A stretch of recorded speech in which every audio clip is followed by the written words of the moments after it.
Bienvenue dans l'arène surchauffée du karaté interdisciplinaire, là où plusieurs styles de boxe pied-point s'opposent. Comme ici, un amateur de full contact tente d'imposer ses techniques face à celles d'un combattant Muay Thai.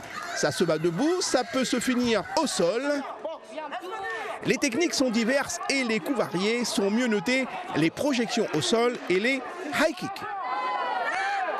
Les grappleurs qui viennent du sol, les techniques de projection vont être privilégiées. Et les fouleurs qui viennent de la boxe, ça va être les coups de pied à la tête qui vont marquer le plus de points. À égalité en fait, projection ou coup de pied. Pas du tout grappleur, Ruben Skieken, ici en short bleu, semble maîtriser les techniques de saisie et de projection. Une qualité qui lui a permis de remporter son premier combat. Moi j'ai fait du rugby il y a longtemps et du coup maintenant saisir et mettre au sol c'est plutôt facile pour moi. Surtout contre des boxeurs qui sont habitués à monter à la garde haute. Côté dames, la jeune portoise Amel Nassibou, casque bleu ici, a traversé son tournoi junior sans coup férir.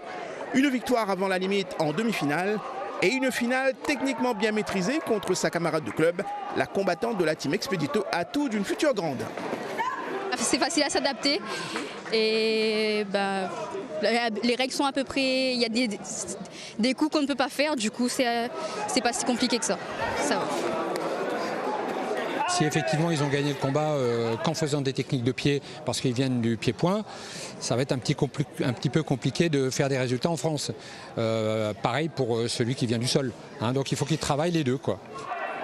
Autrement dit, seuls les champions d'hier qui maîtrisent parfaitement ces deux secteurs du karaté contact peuvent espérer disputer les prochains championnats de France.